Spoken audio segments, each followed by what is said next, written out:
Best tak? Kalau kita buat bisnes, kita hanya jual sekali saja kepada pelanggan, tapi pelanggan tu dia akan bayar pada kita tiap-tiap bulan.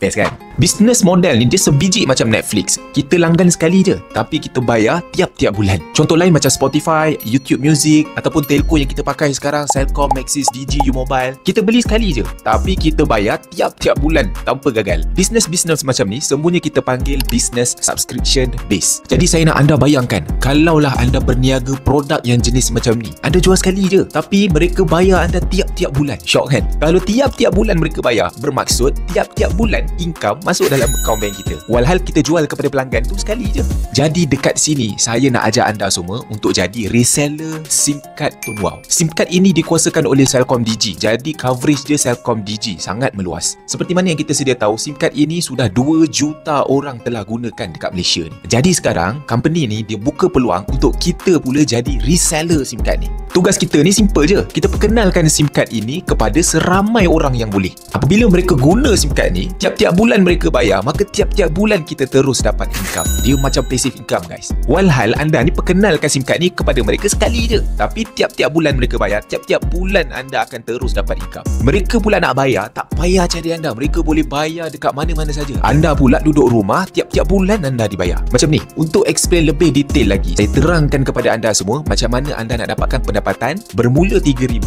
sehingga RM16,000 sebulan. Dan insyaAllah kalau kita buat secara serius, memang kita boleh dapat hasilnya tiap-tiap bulan tanpa henti, insyaAllah. Company ini telah membayar RM600 juta kepada semua resellernya. Bukan sahaja mereka bantu reseller-reseller ni tambah pendapatan, tetapi mereka juga bantu beri perlindungan dan penjimatan kepada semua pengguna-pengguna SIM card mereka. Jadi it's time untuk anda semua ambil peluang banner legacy pendapatan bersama dengan Tun Wow ni. Jadi let's go, jumpa anda di sesi penerangan online secara percuma. Anda dengar, anda nilaikan.